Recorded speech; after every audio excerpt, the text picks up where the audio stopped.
en tant que koo xam ni dafay def analyse ban analyse nga ciy def. waaw xam nga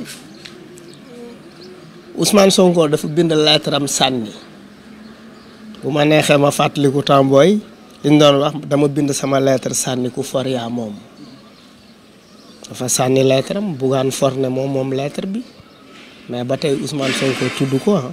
mais tey bu ñu xoolee li xew. oui non mais dafa ne simplement des opposants de circonstance.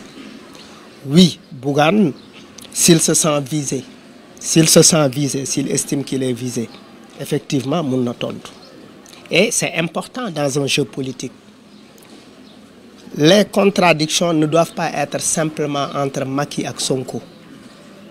Il faut que quand même que les opposants se critiquent entre eux-mêmes. Ça anime et ça pose un débat très politique. La politique, la démocratie dafa soxla un débat, mais un débat dans la sérénité et dans l'objectivité. Ça c'est très important. Faut que nit ñi di débattre. Oui, Bougane, il a eu une réaction très normale parce qu'il s'est senti visé. Oui, en bon opposant, oui, il dit pourquoi laisser le champ libre à Ousmane Sonko. Il faut quand même quelqu'un qui soit courageux, qui réponde à Ousmane Sonko. Et il a pris ses responsabilités. Mais Ousmane Sonko ne se laisse pas, c'est quelqu'un également qui ne se laisse pas faire. Qui également ne rate pas, du rater cible, généralement. C'est quelqu'un qui, quand il sort, de manière très stratégique, xam na fan ak fan laay tirer.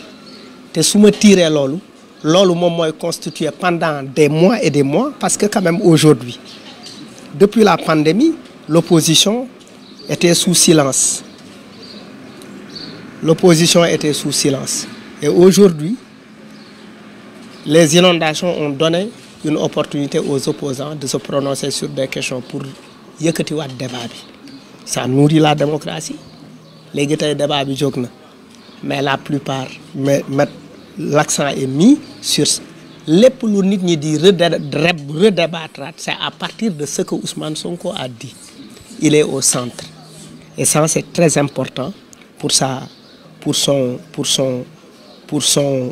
calcul politique. C'est quand même très important. mais gis nañ ko des fois Ousmane Sonko ci ay sorteem gis nañ ko ni mu def ak Bougane te xamoon nañu Bougane allié stratégique laa ko mën a tuddee tey ji est-ce que jàppoon ni Ousmane Sonko il se croit idéal pour lu xew rek moom mu joxoon ci baaraamu tuuma. Oui, ça c'est son choix politique. C'est sa ligne. Mais est-ce que loolu du indi handicap? Se croire au-dessus de tout le monde? Oui, je ne pense pas qu'il pense qu'il est au-dessus de tout le monde. Il agit en bon opposant. Et en opposant, il tire sur ce qui bouge, il tire sur tout ce qui bouge. Mais tirer sur tout ce qui bouge, est-ce que du am ci yow conséquence ndax gis nañ bu xoolee à chaque instant bu dara amoon Sen TV lay dem. Oui, mais après il faut avoir la capacité d'assumer les conséquences. Je pense qu'il a bien calculé son truc. Il sait très bien qu'en tirant sur Bougane, il perd un allié. Mais peut-être qu'il a déjà réfléchi sur comment ban alternative lay am bu dul Bougane. Dafa mel ni en fait su ma xamee ni en fait mënatuma nàmp yaay damay seeti maam xëy na am na maam. Est-ce que tamit mënuñu jàpp ni trop parler ça nuit wala jàpp na ni wax farata la waaye itam yenn saa yi noppi farata la. Oui, mais on ne peut pas décider de dire à quelqu'un de se taire s'il a la possibilité de parler. Idi a choisi Idi a choisi le silence, mais concédons à Sonko le droit de parler. Si on peut concéder à Idi c'est comme si ñu ne Idi da ngay génn wax par la force comme ni ma ko defee keroog. Il en a le droit. Peut-être c'est très stratégique chez Idi, mais c'est encore stratégique chez Sonko et ça porte. Et puis une équipe qui gagne du ma ko changer. Dugal naa El Hadj Diouf ci terrain mu dugal 2 buts ma dugalaat ko beneen match mu taal 3 final ñëw ma ne non du ma ko dugal ah entraîneur bi cuune la peuple bay song entraîneur bi dóor ko ay coup ne ko demal jëli El Hadj Diouf da nga koy dugal par la force parce que amuloo raison. wax na mu marché mu waxaat mu marché mu waxaat mu marché. donc daal mënoon jàpp ci logique la nekk. li nga jàppoon ba mel nii bu ko bàyyeeti jig na la. kon bu ñu ko bàyyi alors ñu dem foofu dem ci chef de l'opposition statut du chef de l'opposition alors indi woon na politique qui doit être le chef de l'opposition ban gis-gis. bon bu fekkee dañ koy wekk ci ay chiffres électoraux xëy na idi la mais moi je pense qu'en fait le Sonko c'est le khalife général de l'opposition aujourd'hui. Oui, c'est le khalife général de l'opposition parce qu'en fait il s'oppose. Il n'y a que lui qui s'oppose. Qui d'autre s'oppose? Personne. Mais je ne peux pas comprendre que garder le silence, je ne peux pas prendre se taire comme s'opposer.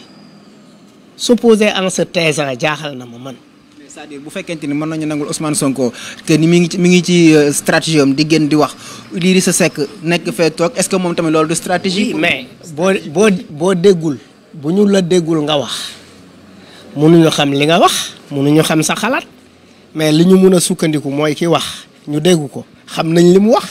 est-ce que tamit kon mënuñu jàpp ni Covid oblige. mais mun nañ ne kii na dit rien consent wolof Njaay wax na ni français nee na kii na dit rien consent tekk wax la mooy kër gaa ngi toj sama yaay jóg na ne kër gi li fiy toj duma ko nangu kenn du fi naanee sàngara paa bi noppi mooy paa bi d'accord nañu naan fi sàngara. est-ce que jàppul ni day xaar le bon moment pour parler. déedéet les bons moments c'est quand les populations souffrent les populations yi ñuy dem di dagaan seeni baat bëgg leen jiite bu ñu nekkee ci ay tolof dañ la war a gis seen wet man noonu laa gisee mbir yi parce que yow boo amee naqar koy jàpp sa mbokk ki la jooyle wul yónnee wul a jaxal gisoo ko ci dëj bi ñëwul ci suuli bi wariwul. est-ce que amul ñu yëpp. Orange Money wul jaxal bi mooy Orange Money wu ko bu fa yónnee woon nit ñi mu yónni dinañ wax wala ñi mu yónni da leen wax dem leen mais noppi leen. déedéet yooyu soxlawul def ci sutura dem ci askan wi.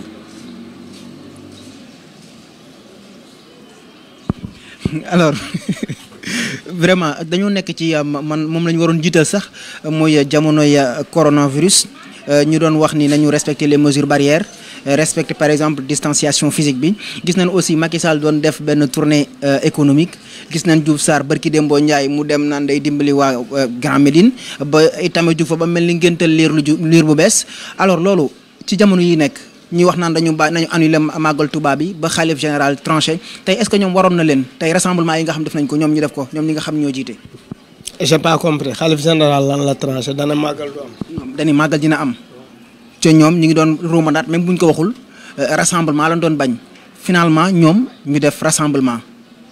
waaw xam nga Sénégal nag dëkk la bu compliqué ci wàllu tere parce que ni ñuy dundee culturellement ñun depuis très longtemps la ñu am problème ak corona ni ñu amee problème ak corona mooy li ñu corona bëgg a imposer mënuñu ko ñun sénégalais yi mooy buñ dajaloo distance su 1 mètre yow seen kër boo leen di añ da ngeen di bokk bool bi distance bi mënul nekk 1 mètre 2 centimètres sax du ko mat donc oui xëy na góorgóorlu nañ ci mais am na loo xamante ne culturellement moo ñu ëpp doole mooy saafonte bi toog waxtaan bi béggante bi moo ñu ëpp doole loolu ci suñu aada la noonu lañ ñu mooñe mais yàlla dimbale nañu ba ni affaire bi mel ci yeneen réew yi melu fa noonu mais je pense que autorités yi également waroon nañu am décence su booy digle càngaay nga raggu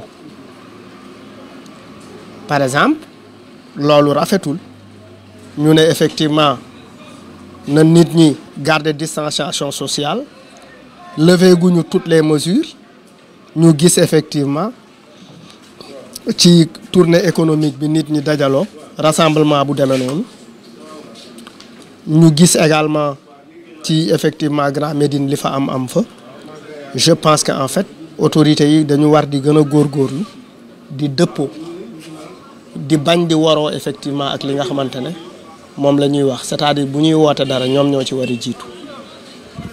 tekki nañ lépp fu waay neex dem lu waay neex def lii xam ni moo doon teye nit ñi dajaloo bàyyi nañ lépp est-ce que tey du am benn jeexital ci propagation virus bi. waaw je pense que en fait non seulement loolu ay mesures la yu ñu jël effectivement pour askan wi aussi mën a gën a yëngu surtout pour gën a mën a def koom-koom parce que koom-koomu réew mi mbas mi suuxal na ko lool. li ci topp mooy les mesures minimes de barrière askan wi war na ci góorgóorlu parce que askan wi je pense que loolu bu ci defee effort bu baax a baax dinañu mën a éviter loo te je pense que aussi autorités yi du ñu jóg rek ne nañ jub ci lii te amuñu ay information yu baax ci dellu ginnaawu mbas mi. Je pense qu'en fait ils ont été quand même assez prudentes pour prendre pour libérer les gens parce que amuloon cohérence ñu naan nit ñi nañ julli ji juma nañ màggali et cetera te espace culturel yi duñ leen ubbi amuloon benn cohérence parce que mën ngeen dajaloo fii mais mënu leen dajaloo fee loolu je pense qu'en fait ça ne tient pas la route quoi et je pense qu'en fait ils ont pris conscience de tout cela yàlla baax na ndaw ñi mën a dellu ci géej gi dem fo dem waxtaan dem kontaan tout ça c'est important quoi donc yooyu war nañ ci bàyyi xel quoi.